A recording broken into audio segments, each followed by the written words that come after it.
Praise the lord అండి. విజయవాడ ప్రాంత ప్రజలకు గొప్ప శుభవార్త. విజయవాడలో ప్రతి నెల 4వ మంగళవారం ఉదయం 9 గంటలకు జరుగుతున్న స్వస్థత విడుదల తైలాభిషేక ఆరాధన, మరి దీని ద్వారా ఎంతో మంది దీవించబడుతున్నారు. ఎంతో మంది జీవితాలు మరి మార్చబడుతూ ఉన్నాయి. చాలా మంది మరి జీవితాల్లో దేవుడు తన ఘనమైన కార్యాలను జరిగించడం మనం చూస్తూ ఉన్నాం. గొప్ప సాక్ష్యాలు వింటున్నాం కదా. మరి ఈ నెల కూడా మే 28వ తారీఖు ఉదయం 9 గంటలకి జరగనున్న స్వస్థ విడుదల తైలాభిషేక ఆరాధనలో పరిశుద్ధ ఆత్మదేవుడు మన మధ్యలో కదలనై ఉన్నారు.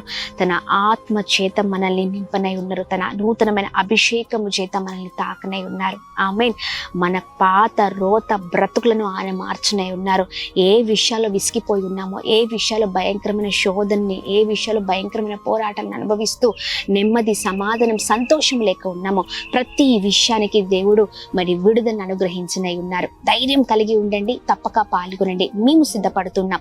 మాతో కలిసి మీరు కూడా సిద్ధపడండి, రండి, పాల్గొనండి, దైవ దీవెనలు పొందండి. మే 28వ తారీఖు ఉదయం 9 గంటలకి కందుకూరి కళ్యాణ మండపం మందు జిమ్ఖానా గ్రౌండ్స్ విజయవాడ. అనేకమైన అద్భుతమైన కార్యాలు దేవుడు మన మధ్యలో జరిగించనై ఉన్నారు. అందరం కలిసి ప్రభు నామాన్ని మహిమపరుద్దాం. ఏ సమస్యతో ఉన్నా పరిగెత్తుకుంటూరా, నీ సమస్యకి గొప్ప విడుదల దేవుడు అనుగ్రహించనే ఉన్నారు. Praise the Lord. God bless you all.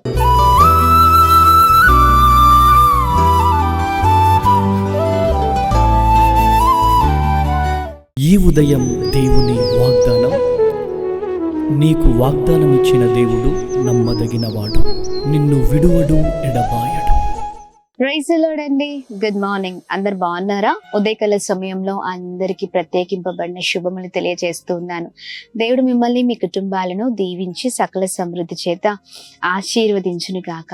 చాలా అద్భుతంగా ప్రతిరోజు దేవుడు మనతో మాట్లాడుతూ వస్తున్నారు.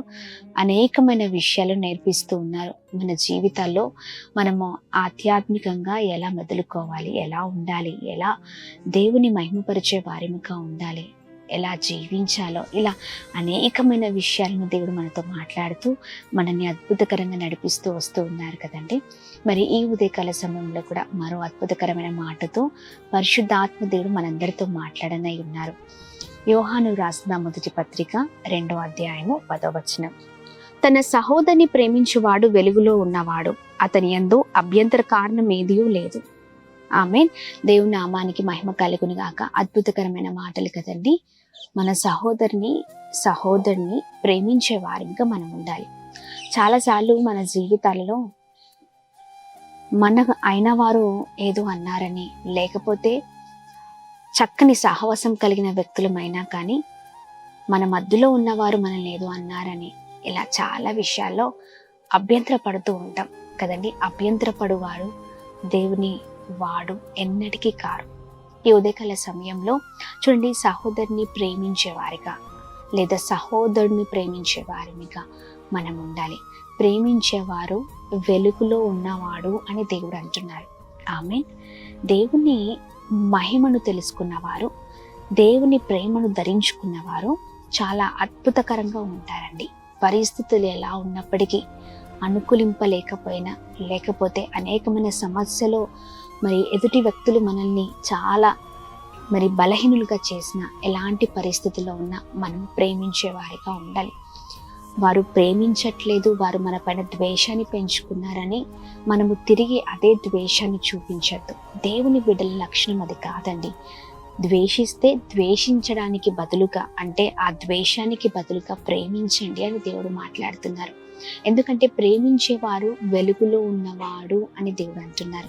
ఈ రోజున నువ్వు ప్రేమించట్లేదంటే ఖచ్చితంగా నీవు అపవాది చేతిలో అనగా చీకటిలో ఉన్నవాడివే. ఈ రోజున ప్రతి విషయానికి అభ్యంతర పడుతున్నావా? నిన్నెవరో ఏదో అన్నారని, లేకపోతే నీకేదో చేశారని, లేకపోతే నిన్ను అవమానపరిచారని, నీకు మంచి చేయలేదని ఎదుటి వారిపైన అదే కక్షను చూపిస్తున్నావేమో. చూడండి, బయట ఉన్న లోకస్తులు కూడా అదే విధంగా ఉంటారు కదా. వారు ద్వేషించారని నేను ద్వేషించాలి, వారు కోపడ్డారని తిరిగి కోపడాలి, లేకపోతే వారు నన్ను ఏదో చేశారు, నేను ప్రతిగా ఇంకా ఏదైనా రెట్టింపుగా చేయాలని ఆలోచనలు కలిగి ఉంటాం. కానీ అవి దేవుని ఆలోచనలు కాదండి. దేవుని బిడ్డలుగా మనం ఉండాలి అంటే వాళ్ళు ఏదైతే మన పైన చేస్తున్నారో వ్యతిరేకంగా, దానికి బదులుగా మనం ప్రేమించే వ్యక్తులముగా ఉండాలని దేవుడు మాట్లాడుతూ ఉన్నారు.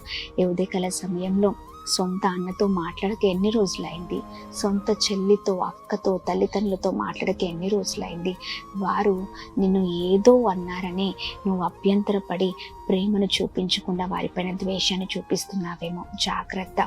ఇదిగో ద్వేషము కాదు, ప్రేమను చూపించే వ్యక్తులముగా మనం ముందుము కాక. ఒకరిపైన కోపము, ఈరోజు నా కోపము దేనికి పనికి రాదండి. కోపము పెంచుకోవడము మానేసి, ద్వేషము పెంచుకోవడం మానేసి, లేకపోతే వారిపైన అనవసరమైన మూర్ఖపు ఆలోచించడం మానేసి మంచిని ఆలోచిద్దాం. ఆమేన్. మంచి కొరకు పరిగెత్తుదాం, నీతి కొరకు పరిగెత్తుదాం. ఏది విత్తుతే అదే పంటను మనం కోస్తాం కదా. ఈరోజు నువ్వు ప్రేమను విత్తుతే ఒకానొక రోజున ఖచ్చితంగా అదే ప్రేమను నువ్వు చూడగలుగుతావు.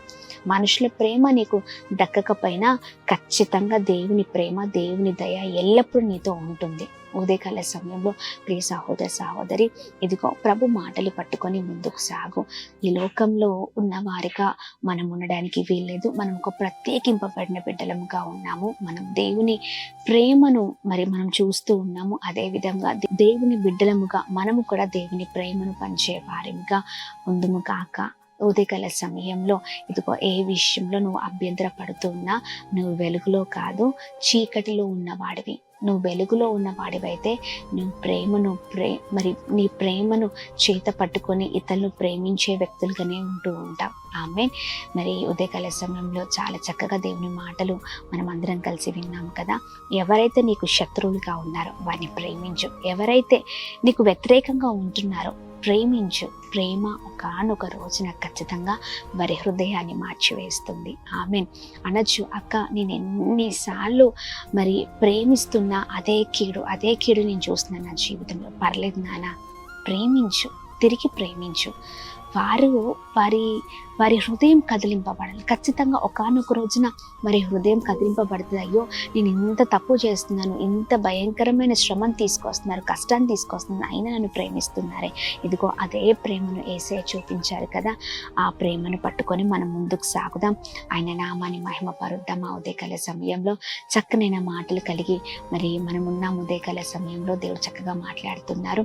దేవుని ప్రేమను అనేకులకు పంచుతాం. అభ్యంతరపడద్దు ఏ విషయంలో. చక్కగా ప్రభు నామాన్ని మహిమపరిచే కుమార్తెగా మనం ఉండాలి. ఆమె ఉదయకాల సమయంలో ప్రార్థన చేద్దామా? ప్రార్థన. ఒకవేళ ఇన్ని రోజులు నీ కోపం వల్ల భర్తతో మాట్లాడలేదేమో, పిల్లలతో మాట్లాడలేదేమో, లేకపోతే భార్యతో మాట్లాడలేదేమో, నీకు తెలిసిన వారితో, ఇంట్లో ఉన్న వారితో నువ్వు మాట్లాడలేదేమో, తిరిగి ఈ వాక్యాన్ని చేత పట్టుకొని ప్రార్థన చేయి. దేవా, నన్ను క్షమించు, ఇన్ని రోజులు నేను ఇలా ఉన్నానయ్యా, తెలియక అలా ఉన్నాను, కానీ ఈరోజు నీ వాక్యముతో నాతో మాట్లాడిన తర్వాత నా హృదయాన్ని మార్చుకుంటున్నానని ప్రభు సన్నిధిలో మోకరించి నువ్వు ప్రార్థించినట్లయితే, పశ్చాత్తాపడినట్లయితే దేవుడు నిన్ను ఉన్నతంగా బ్లెస్ చేస్తారు. ప్రార్థన చేద్దామా? ప్రార్థన. అద్భుతమైన మాటల చేత ఉదయకాల సమయంలో మాతో మాట్లాడుతున్నందుకు నీకు స్తోత్రమయ్యా. నీ బిడ్డలముగా మేము ఎల్లప్పుడూ మీ మాటల చేత పట్టుకొని ముందుకు సాగుదుముగా కానీ ప్రార్థన చేస్తున్నాం.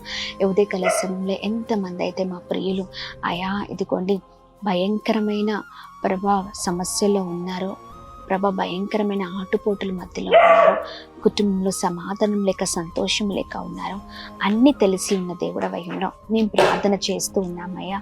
ఉదయకాల సమయంలో ఎంతమంది ఇదిగోండి కుటుంబ సమస్యల మధ్యలో అయా ఇదిగోండి వారు ఉన్నారో నీకు తెలుసు. కుటుంబంలో సమాధానాన్ని, సంతోషాన్ని మీరు నింపండి. ప్రాముఖ్యంగా ప్రేమను మీరు కలగ చేయండి.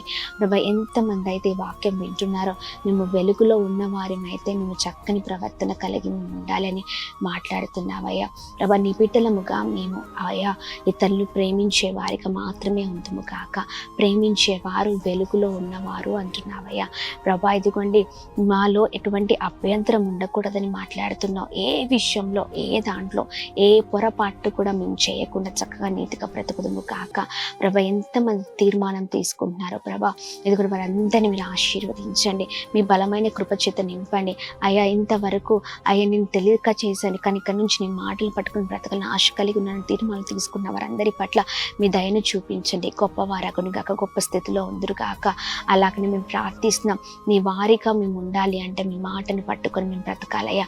అప్పుడే మాకు ఆశీర్వాదాలు, అప్పుడే మా జీవితాలను దీవెనలు చూడగలుగుతాం. ఇతరులు ద్వేషించే వారిగా కాదు, ప్రేమించే వారిగా మేము ముందుము కాక.